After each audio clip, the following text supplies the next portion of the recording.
previously on the world, really. We had paper documents, we wrote on paper documents, everything was on paper.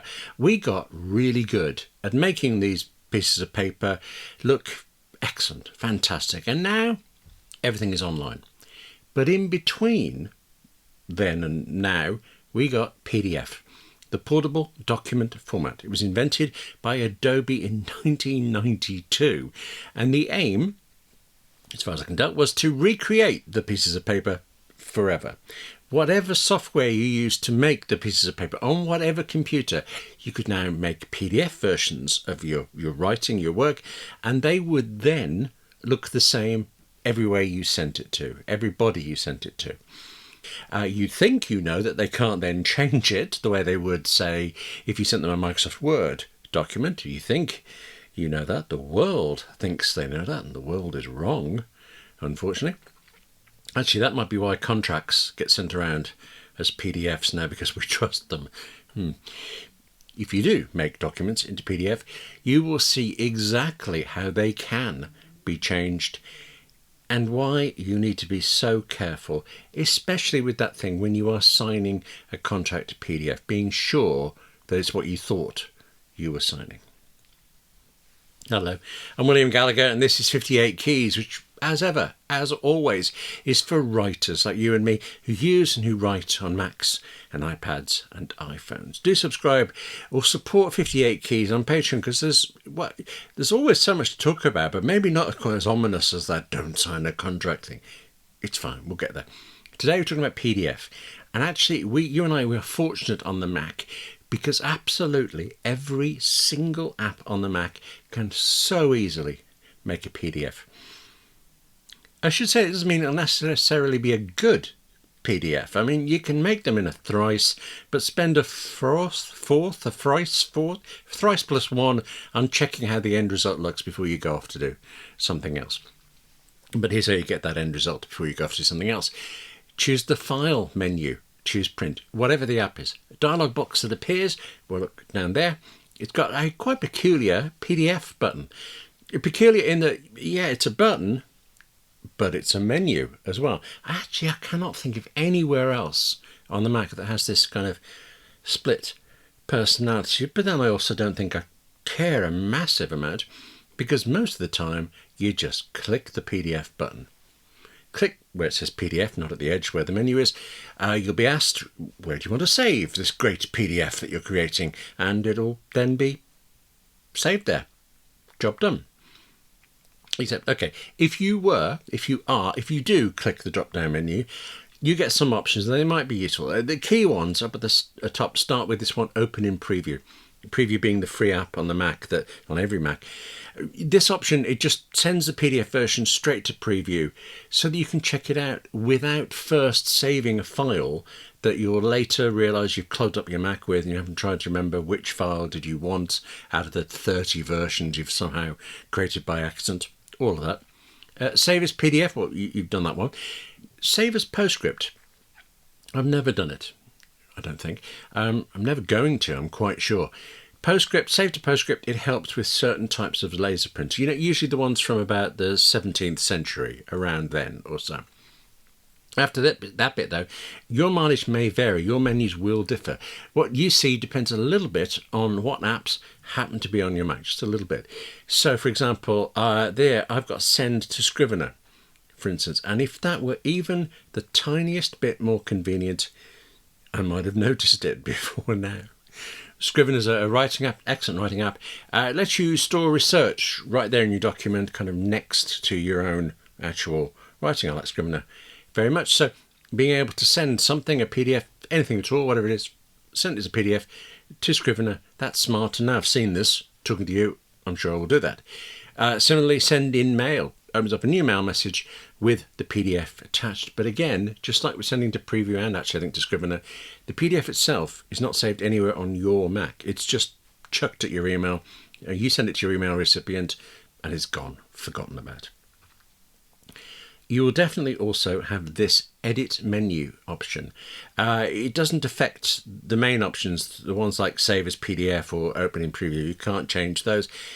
but it kind of lets you add to the middle bits there. I mean, I'm assuming actually that Scrivener itself, when I installed it, must have added this printing workflow, as it's called. But you can add others, except you won't.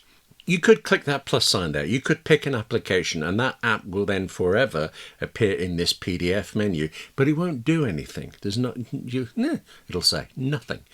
Because what you actually have to do to make it work is to fiddle with Automator.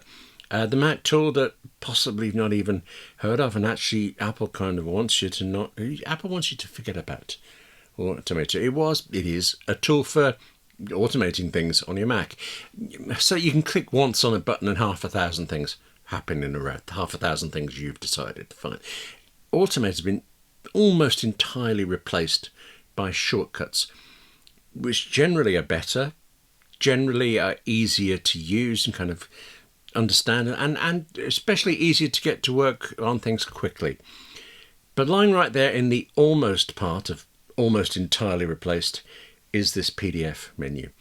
With Automator, you could add a folder here, for example, so that every time you do this, there's a folder listed, and that's where you happen to want to save all your PDFs, I suppose. Or you could maybe pass a PDF through to a certain app, like you can with Preview, like you can with Scrivener in my case. I'm not actually sure about that, but chiefly because when I save a PDF, I just choose whatever folder I would like at that moment. And if I want to open a PDF in Pages or something else, actually also in Scrivener, I just save the PDF and then I drag it onto Pages or Scrivener or whatever the app is. So, File, Print, PDF, or on the keyboard, Command P, and then click PDF, and away off you go.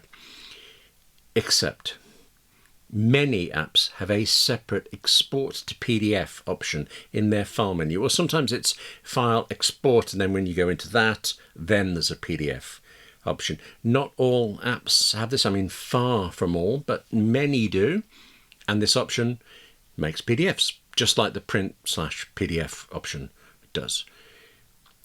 This is partly just the Mac doing its usual thing of having multiple ways to do everything, pick the one you like. It's partly because some apps are so centered on creating PDFs that they put a metric ton of options in that export option. Affinity Publisher, for instance, it gives you just myriad options for the PDF.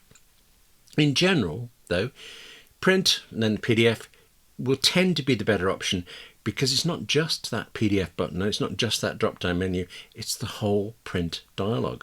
So you can do this and say, I want a PDF from pages 1, 7 and 9. You could say you want to fit pages into 2 spreads for it. Except, this is why I use print PDF, because of the page ranges you can do. But also I've just been doing it for so long, I don't think any apps had a special export to PDF feature when I started. This ability to make a PDF out of just some pages, great. That's actually what I'm going to continue doing this. Plus, actually, it's just muscle memory now, isn't it? Command P, click PDF, done. But sometimes, and who knows why, you do get different results from print PDF and export to PDF. So much so that you should always check the PDF, and if it looks wrong for any reason, try the other option, see what happens. Sometimes actually neither looks any good, like my example here of Safari and a web page. To make a PDF out of that type of thing, well, you're better off actually starting off with a screen grab. Actually, let's be more specific than that. You are much better off starting with the app called CleanShot X. Use it like this. Take a scrolling screen. Isn't a scrolling screen grab brilliant with that? CleanShot X and saves that as a PNG, as a JPEG graphic rather than a PDF. But once it's saved, copy that, then open Preview. In Preview, choose File, New from Clipboard, and that screen grab is now in Preview. And so you can choose File, Save, and select PDF from the drop-down. Or actually, most of the time, you could just choose File, Export to PDF. That is sometimes grayed out, but if it is, it probably means that what's on screen is already a PDF. That's what I found when I was trying to piddle about with this and look into it. Preview, it's excellent. I mean, Preview is a godsend, and there's a lot more to say about it. I know we're talking about PDFs, and Preview actually can do all sorts of things with all sorts of things, but have a look at this. That's a Safari page in Preview. Open the sidebar, show the thumbnails, and you can see I've got one page in this PDF. I mean, it's a rather long page, but still just one. Now, drag a photo to Preview, open up its thumbnails, and you can drag the photo from one thumbnail list to the other. And now you've got both this peculiar long, this weird photo and this peculiarly long Safari you can grab in one document that you can then save as one PDF. Actually, I've done this a lot. This is also how you can compile 2 or more PDFs into just one. If you're not going to do this often, the simplest way is just to open the first PDF, show its thumbnails, then separately open the second PDF, show its thumbnails. Click on one of the thumbnails to make sure that when you now choose select all, Command A, that you are selecting all of the tiny little thumbnails, not all of the contents of the pages in the PDF. When they're all highlighted like that, drag them over to the bottom of the first PDF's list of pages, and you're done. One important thing, if you now close that first PDF, it closes with all the new pages. You don't get asked to save it. You aren't shown a warning that's doing it. It just saves whatever's there when you close it. So sometimes, such as when you're trying to be clever and show you multiple ways of doing exactly the same things with PDF, you can end up with more pages in the PDF than you thought humanly possible. But speaking of other ways, okay, I've been through the trouble here. Let me show you these other ways. Another ways of doing this. If you are going to be doing this often, compiling PDFs together, well, then make a shortcut that looks like this. There are very few steps here. You don't need that quick look one. Even I just wanted that there so that I could see that it was working when I tested it out. And you do need to click on the I button over to the top right, and then you need to have made sure you've ticked Show in Share Sheet. And once you've done all that, made the shortcut, put it in the share sheet, open the Finder window, select all the PDFs you want to combine, and then right-click to bring up the pop-up menu. I don't know why I did right-click like that, but from the pop-up menu, choose Share. And now from the window that appears, choose Shortcuts. The thing that happens next is you'll get a list of all of the shortcuts you've ever made. And actually, the first time you do this, having made lots of shortcuts, it's going to take a moment to build up that long list. But then forever afterwards, it'll happen quickly. And somewhere in there, there'll be this Make PDF shortcut or whatever you call it. Choose the one you want. When you're done, that's it. It's all combined.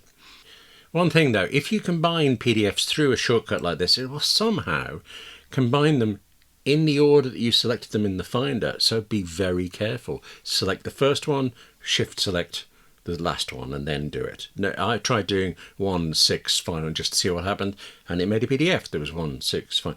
I don't even fathom out how it could recognize the order. I mean, everything was selected at the end, but it still knew somehow, and it made a completely pointless PDF collection. So any Mac app can create a PDF so easily, and then the free Preview app that comes on your Mac, it can combine them. Actually, it can rotate pages of them. You can delete some pages out of it, do all sorts of things. Preview can also do more, and with one exception.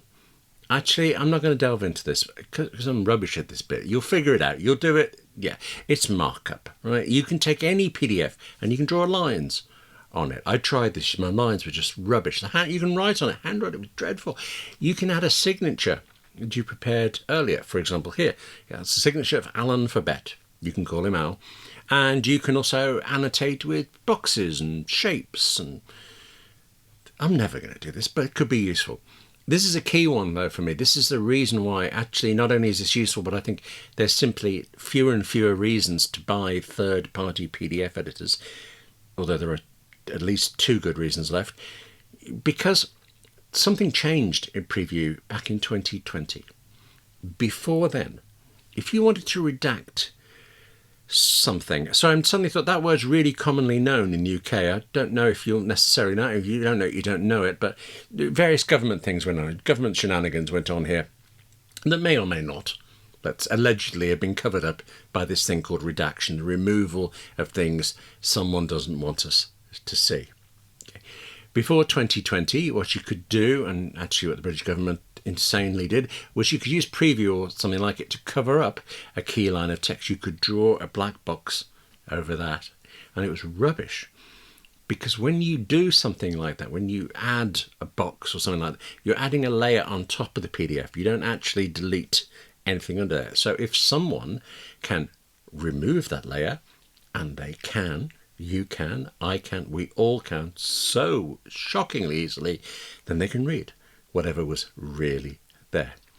Like I say, this is something else where the UK government demonstrated its technological prowess. Is there anyone in any government who actually uses computers themselves? You have to wonder. Anyway, since 2020, okay, Preview on the Mac has added an actual redaction feature. You use it like this. You choose the redact button. You accept the warning, select what it is that you want to hide, and then it's gone. It's gone. Unrecoverable. Gone. Do watch that it is what you wanted to redact. I mean, actually, for one thing, remember that thing about preview, it saves when you close without saying, do you want to save or not? Be certain to have a spare copy of the fully unredacted PDF before you do anything like this. But then also, I don't know why this would be, but there's something about how PDFs are structured, how they're formatted internally, that means when you drag over to select text, sometimes it's weirdly tricky getting the thing you want, and I've no idea why, but be careful before you hit redact on whatever it was. I don't think you're going to need redaction very often, maybe not even at all, but it's one of those things that when you need it, you really need it, and it has to work. And like I say, that used to be a reason why you would buy one of the many third-party PDF tools. There are still times when you'll want to, though. The major reason left, I think, for buying a third-party PDF editor such as PDF Pen or PDF Expert is that they let you actually edit the PDF. So if there's a little line of text that you have to change, you can click on the line and you can type over it with the new wording. And when you're done, this isn't redaction, this isn't covering up. It looks like that's what the PDF has always been like. It is what the PDF is like, right? It's really clever stuff. It goes into, and actually I used this once for good. I used it on a tube train in London to make a change to the description of an invoice I had to deliver. I mean, some tiny detail the client needed the invoice to say that I didn't know about, and she needed it right then. So I made the change on my phone on the tube train, wherever it was, whatever the change was, and then she paid me. So that was good. Only most of the time, I don't think this is a great idea. Even then with that invoice change, right? As simple and ordinary and fine as it was, I wasn't altering the fee. I wasn't really changing much of the description. She just needed some particular phrase to go through for her budget, things, the funding, whatever, something like that. Still, I had to then remember to do that alteration to my original invoice document when I got back here to my office. Otherwise, there would have been two versions floating around. Okay, and in this case, it wouldn't have been much more than a moment's confusion at tax time. I'm trying to work out, have I invoiced her twice? You could see it could be worse than that. Plus, PDFs are made by you're using an app's print PDF feature. You are turning a document that you've created into a PDF, which means you have the original document. You've just written the original document. Make the changes in the original document, in the original app, and then make a new PDF. But this is that thing I said that's so ominous at the start about contracts and things being altered. There are stories, true stories, of I can't remember if it was a production company or publisher whose contract went back and forth, and in the end, the writer, the author, whatever it was, signed the contract and off it went. But in between, in the last couple of steps, the publisher had gone in and changed a paragraph and screwed the writer out of all sorts of things. There are also fewer stories, and I hope they're true, where a writer has managed to do it the other way around. And for some reason, I'm less bothered about that one. But in general, I don't know why we have this strange thing that PDFs are inviolate when they so easily are not. but we do, and you need to remember this. So when you're going through contract negotiations and things, I mean, you can get advice from things like the Writers Guild in your country. I'm in the UK, where there's a Society of Authors. I'm sure we'll look at publishers' deals. Actually, the Writers Guild will as well, if you remember. Get advice and help, and make sure you stick with whatever version is the right one. You saw me hesitate there. If you don't know there's been a change, how do you know there's been a change? You can get some document comparisons. Adobe makes its own Adobe PDF reader, which is very expensive to use. I'll put a link in the description before, but I don't want to look at the price. And it actually includes the ability to compare two PDFs quite simply. But there are many, many online tools that will do it as well. I've never found one that I thought was so good that I'll bookmark it and use it again, but maybe I just haven't had to do it that often. Do a quick Google search, you will find compare documents and then see what happens. I can't imagine, except I obviously can imagine, that you're going to have some nefarious... It's going to be a mistake. We'll call that. An abundance of enthusiasm, and they accidentally knocked a zero off your... Yeah, anyway, see what happens, and be careful. That's the bad part of this. This is the ominous part of it. Let me end. Last thing to say about PDFs, because this bit is just so good. It's about a particular app. It's another third-party PDF app, and if you don't happen to already know it, this is going to make you beam. This is liquid text, that's what it's called.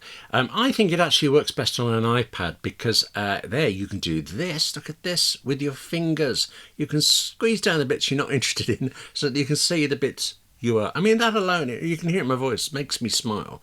But, you can also take some text like this and drag it out, compiling notes about a PDF as you go along. I mean, that's the point, really. Liquid text, it's strictly speaking a PDF editor, but really... it's a marvel, isn't it? There's a free version of Liquid Text or a pro version for a one-off $50, or there's a subscription option which begins at $8 a month, but in every option you have to pay annually. I really did think that PDF would go away by now. I even actually said it once to a developer of a third-party PDF app. I can remember which one, but I'm not going to tell you. You could hear the "oh" in his voice on the phone as he hesitated. Actually, I think it might even been, "oh God, yes." But then he said, "well, yeah, actually, not for ages though." I don't know what he thinks these days, but I know I'm less sure. I'm less sure PDF is going away, partly because of liquid text. There's all that amazing fun stuff with PDFs that's useful for us in research, but mostly also because our Macs just do so much with PDFs right out of the box. It's too handy to let go. That's it for this edition of 58 Keys. Thank you very much for watching. Now take care of yourself, write more, and I'll see you soon.